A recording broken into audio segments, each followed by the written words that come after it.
ปักอันนี้กูถ่ายวิดีโอไปยังบ่เซาจ้าเถื่อฮะว่าให้เลยแล้วสัมผัสกูแน่ว่าจริงเนาะกินหลังจากที่ไปกินบุฟเฟ่มารู้สึกเลยรู้สึกอิ่มบ่ อิ่มตื้อ รู้สึก แล้ว กันอย่างไปสัมผัสตัวเองเลยมีสัมผัส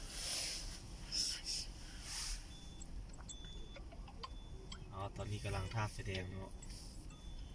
ไม่น่าให้ว่ารอท่าไฟเขียว ถ้าไฟเขียวก็ท่าไฟแดง ถ่ายด้วยไฟแดงมันแดงอยู่แล้ว เอาท่ามันแดงมันเขียวอีก เอาเป็นว่าถ้าไฟเขียว โอ้อันนี้รูนิดนึงเด้ทำงาน เอาให้ว่าลมแล้วมันได้ไม่สะเฟอร์นี่นะ โอ้ลม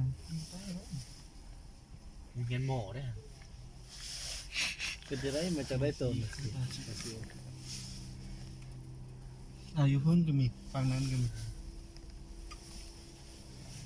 ลมไล่เอาดาวให้ดาวเดียวกันเลยเนี่ย อืม เนาะ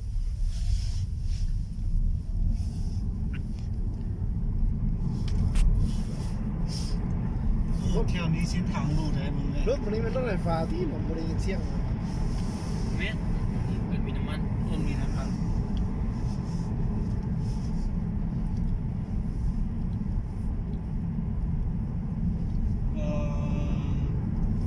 ห่างเลยเนาะ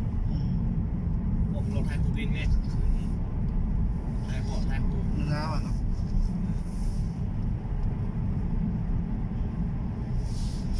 ขี่หัวเราะพักเลยคอมเมนต์เขาก็จี๊บออกมาขี่มารถ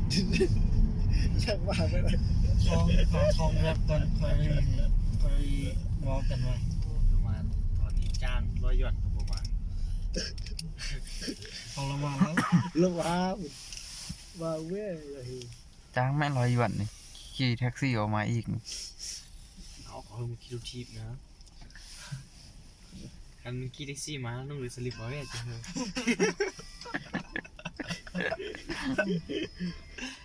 นุ่งได้ น้องสุดกีฬาก็ได้นะ งานเนี่ยเขาเลยถ่ายคูหนึ่งเลยกลับเลย โอ้เธออยู่ประมาณ 3-4 ชั่วโมงยังกลับแล้ว จะนอนอยู่นี่ติ อ๋อไปเกณฑ์เรือก็ยัง 500มั้ยเนาะ เอาไหม ไปนอนบนพัก ก่อน เล ได้ ย จึงเอาเงินเธอได้ยืนอยู่นี่ จะดังไหมเนี่ยนั่นนี่ ทาก้านหน้าใส่ซื้อคลิปนั้นทาก้านหน้าที่เธอยวด อืม ขี่รถนี้นี่ เอาเสียงเข้าไป สบายกว่ารถแท็กซี่รถแท็กซี่อยู่หมิ่นเชียงนะ คิวเยซู คิวเท่อันนี้เป็นรถส่วนตัวของเขาเจ้าเลยเขาเจ้าครับสะอาดอนามัยดีรถแท็กซี่ไม่เข้ารวมเลยสู้เบียร์ ซึ่งจะเมา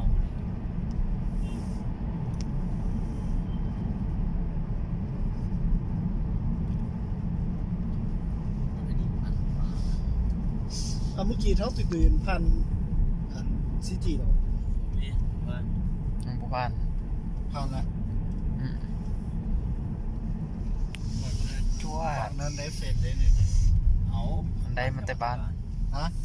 มันมาแต่บ้านเหรอ เป็นแฟนกันที่บ้าน โอ้ เขาเป็นวัดซิดว่าสองที่เราให้เขาเรียนกันเลย เอ้ายังติ่มอันนี้ มันอีได้ อี ทีมคือเขาไม่อัน น้อย ๆ ๆ เดีย นะ วเหมาะสมเลยจุ๊ บอกแล้วคุณนี้เอาเงินกินข้าวให้รอดก่อน ไปสาวเลี้ยงแล้วนะโอ้เอ ก็ไปบ้านค่ายซาส่งแพ็คหนึ่งเรียกกินเลย กุ้มหมดเทอมแล้ว ซานี่ได้ค่ายป่านนั้นได้ค่ายง่ายเท่าที่โซวาว่ะ ค่ายยาวเขาเรียน วันนี้แต่ว่ามันนานปงช่วงนี้ไม่ได้เก็บสาเลย มันบ่ป่งอันบ่ ปีหนึ่งได้เก็บแต่สุดเดียวสองสุด เว้ยเนี่ย มันขึ้นอ่านโป้งใต้ใช่ไหมมันเป็นแย่กี่ตัวหรือเปล่าเนี่ย มันเป็นกกไม้เนาะ มันไม้เด้ คุณมาจอง ได้กินนั่นสูตรมันจอก คือมากไม้เด้ปีหนึงออกเท่านึง แม่มาค้าไทยนี่นะโดดแต่สะพานที่ลงงอกนี่ก็ได้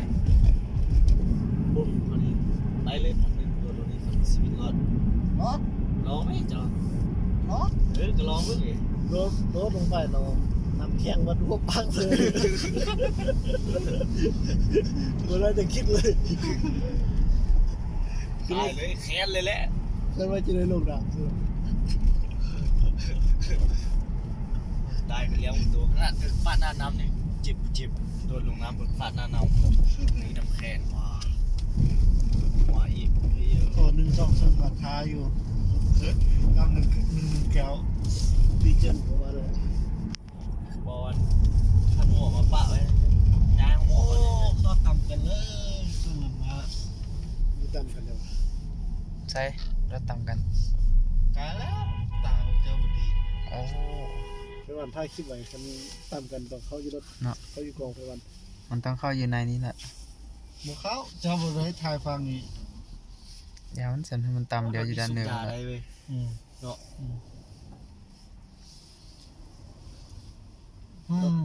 แล้วโซเฟอร์นี่น่าสงสัยน่าจะเริ่มงงแล้วมันเขาว่าว่าใต้ยังไงวะ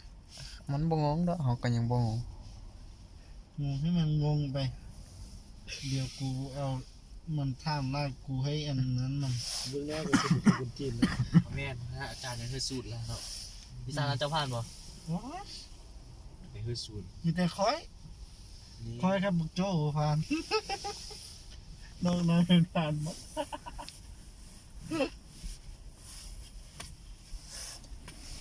ไปแม่อิ่มนี่นะซุปเปอร์นี่ อย่านอนแล้วดิ มีจานหนึงให้8ซึ่ง กัดเดี๋ยวเธอก็ด้านนี้ฮะสู้แล้วก็แล้วเนาะเอาแวนเนาะ เอาบูฮูเลยในซองวิชานั้นตกวิชาศูนย์กับวิชาแปดนั้นตกเนี่ยอาจารย์ที่ให้คะแนน90 80จุดนั้นเป็นผ่านบัดจุดที่เข้าให้คะแนนอาจารย์ไล่ที่บอกบ่ได้ไม้กะผ่านค่อยแม่ไม้แล้วจดก็เต็มเจี๊ยะนี่บ่ผ่าน เขานะเฮ็ดบุญมาด้วยจิตใจ ดังนั้นเฮ็ดบุญว่าทับใครค่าเป็ดค่าไก่กับบ่ค่าแล้วก็ยังบ่บ้านเข้าละค่าเป็ดค่าไก่เพื่อนก็ค่าเป็ด เข้าแม่ตก2วิชา3วิชาก็ได้เงินเดือนครูแม่ตกวิชา1ก็ตัดที่ตัดโคตรบ่มี ตกซ่อมกับเขาเองน่ะ เทอมแล้วตกวิชาหนึง เทอมนี้ดิ ตัววิซาเลยอ่ะ เทอมนี้ดิ เทอมนี้ตก2เลยไปเก๊ก สลับจะได้เงินเดือนเท่าไหร่นี่แต่ตกซ่อม ตก2ถ้าตัด300ได้600แต่อะไรเก๊กก่อนถ้าเก๊กแล้วยังตกอีกนี่โอ้โหเนี่ยเว้าเลย นี่ได้เข้าจีบวางในที่เนี่ยดูว่าดีที่เว้นที่เนี่ยมันสัก เขาจะเฮ็ดสร้างทางนี่ ซ่าอยู่ทางกองเลยเนาะตอนนี้เนาะ อันนี้ในทางกอง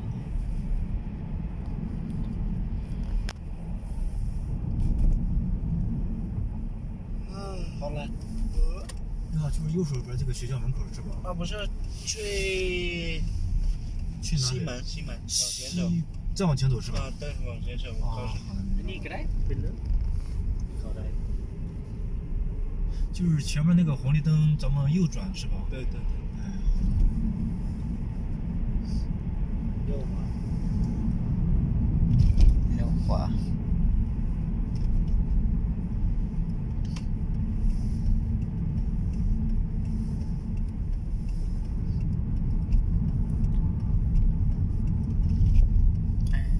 ยินแย่หักคนเดียวนี้ออกเลยแหละ เพราะเนื้อก็เลย